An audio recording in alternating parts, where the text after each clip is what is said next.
양도소득세 비과세 요건인 2년 거주 의무와 2년 보유 요건, 이 두 가지가 전혀 없는 내용도 있다는 사실을 아시나요? 무려 5가지나 있습니다.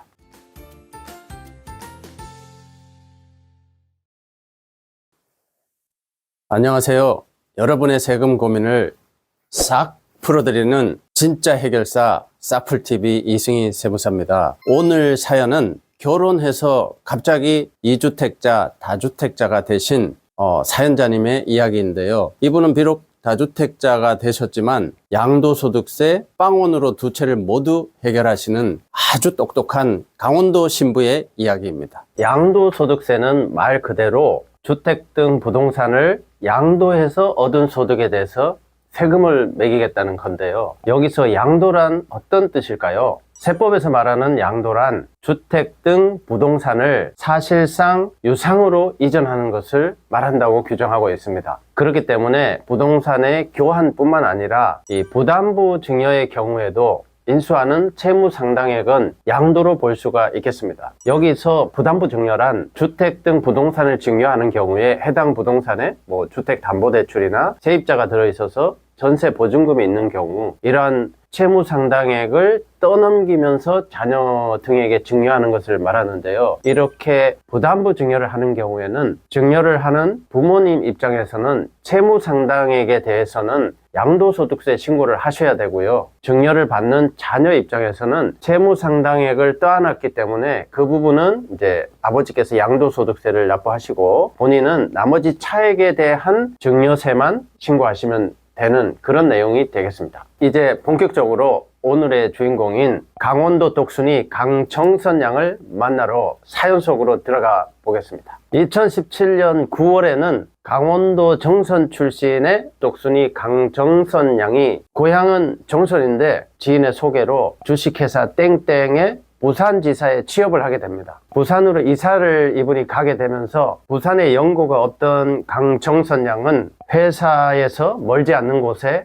다세대 주택을 구입하기 위한 계약을 진행하게 됩니다. 매입 당시에 부산은 조정 대상 지역이었습니다. 그리고 그 다음 달인 2017년 10월에는 부산 출신인 김객지 군이 서울에서 외롭게 살다가 본인이 살고 있던 관악구 소재의 B아파트를 매입하기 위한 계약을 진행하게 됩니다. 이 관악구도 김객지 군이 매입할 당시에는 조정 대상 지역이었습니다. 그리고 2018년 3월에는 각자 고향을 떠나 객지 생활을 하다가 강정선 양의 직장 상사의 소개팅으로 두 사람이 만나게 되면서 하루가 멀다 하고 부산을 내려가는 김객지 군의 열정으로 6개월의 짧고 진한 장거리 열애 끝에 결국 강정선 양은 김객지 군과의 결혼을 결심하게 됩니다. 그리고 신랑 김객지 군의 관악구 소재 B아파트에서 신혼생활을 시작하게 됩니다. 그리고 그해 2018년 10월에 신부가 된 강정선 양은 1년 남짓 본인이 살았던 부산 소재 다세대 주택 A주택을 월세를 주고 부산 직장에는 서울로에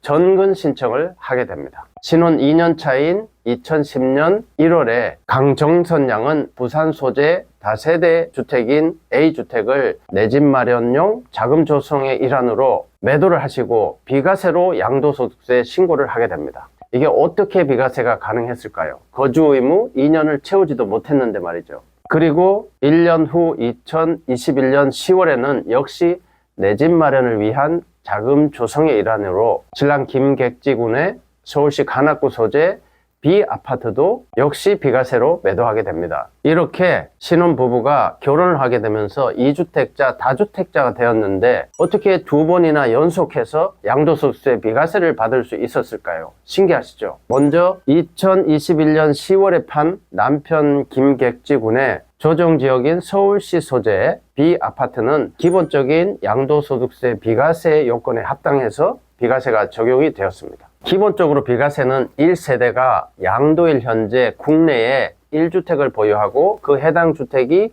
2년 이상 보유가 됐으면은 기본적으로 비과세가 가능하겠습니다. 이렇게 보유기간 2년은 기본적으로 최소한의 실거주 여부를 검증하기 위한 목적이 되겠습니다. 그리고 이제 해당 주택이 취득할 당시에 조정 대상 지역이었으면은 그 주택의 보유 기간 중에 2년 이상 거주도 하셔야 비과세 요건이 완성이 되겠습니다. 여기서 2년 이상의 거주 의무는 실거주자를 배려하거나 우대하기 위한 조세 정책적 목적으로 보시면 되겠습니다. 이렇게 김객지구는 기본적인 비과세 요건을 적용받아 비과세로 매도를 하게 되었는데, 그렇다면 여기서 먼저 양도를 한 강정선 양, 2020년도에 신랑 김객지군의 서울 소재 B아파트를 팔기 전 1세대 2주택 다주택자였단 말이죠. 어떻게 강원도 똑순이 강정선 양은 조정지역인 부산의 다세대 A주택을 비과세를 만들어 양도를 했을까요? 강원도 똑순이 강정선 양은 세무상담을 통해서 소득세법 시행령에 1세대 1주택 특례가 있다는 것을 알고 자세한 상담을 받았습니다. 그 특례 내용은 1주택을 보유한 사람이 1주택을 보유한 사람과 결혼을 했어요. 그래서 저절로 2주택 다주택자가 되었을 때는 결혼한 날로부터 5년 내에 먼저 파는 한 주택은 무조건 1세대 1주택자로 봐서 비과세 여부를 적용해준다, 이런 내용이 있다는 거죠. 그런데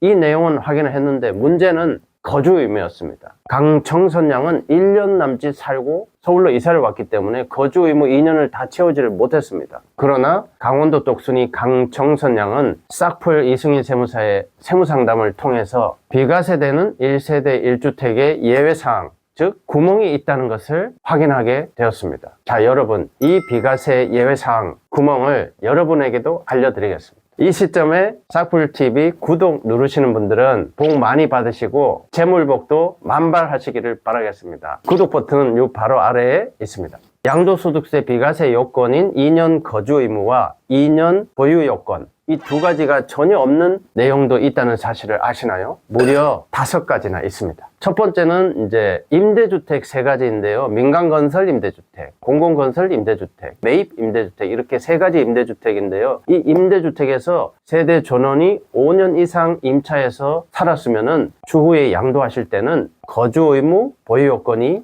완전히 면제가 되겠습니다. 그리고 두 번째는 수용이나 협의 매수, 이 경우도 이제 거주 의무 보유 요건 제한이 없겠습니다. 그리고 2가지 이제 해외 출국이 있는데요. 하나는 해외 이주법에 의한 출국이고, 하나는 1년 이상 해외에서 거주해야 될 필요가 있는 취학이나 근무상의 형편으로 세대 전원이 출국하는 경우, 이렇게 2가지 경우가 있는데요. 이 경우는 출국일로부터 2년 내에 양도를 하셔야 거주 의무 보유 기간 요건이 제한을 받지 않겠습니다. 그리고 마지막으로 이 강정선 양이 적극적으로 활용한 포인트인데요. 1년 이상 거주한 주택을 이 강정선 양처럼 자녀 취학이나 본인의 근무상의 형편으로 부득이하게 양도하는 경우입니다. 이 경우에도 거주 의무 보유기간 요건이 제한을 받지 않겠습니다. 이렇게 해서 5가지는 거주 요건이나 보유기간 요건이 제한이 없게 되겠습니다. 자, 싹풀 이승희 세무사의 결론입니다. 여기서 강원도 똑순이 강정선 양이 잘 활용한 절세 포인트를 한 번 더 정리해 드리겠습니다. 첫 번째, 주택수 계산 측면인데요. 이 소득세법 시행령에 보면은 1세대 1주택의 특례 내용으로 1주택을 보유한 자가 또 1주택을 보유한 자가 결혼을 하게 되면은, 그래서 어쩔 수 없이 저절로 2주택 다주택자가 된 경우는 결혼한 날로부터 5년입니다. 5년 내에 먼저 양도하는 주택은 비록 2주택을 보유하고 있더라도 1주택자로 간주해서 양도소득세 비과세를 적용받게 된다, 이런 내용이 되겠습니다. 두 번째는 비과세의 구체적인 요건인 이제 보유기간 요건, 거주 의무 요건 2년인데요. 비과세 예외 사항으로 1년 이상 거주한 주택을 부득이한 사유, 여기서는 이제 강정선 양의 근무상의 형편, 직장 정근인데요. 이렇게 근무상의 형편으로 양도하는 경우는 보유기간, 거주 의무 요건에 제한이 없게 되겠습니다.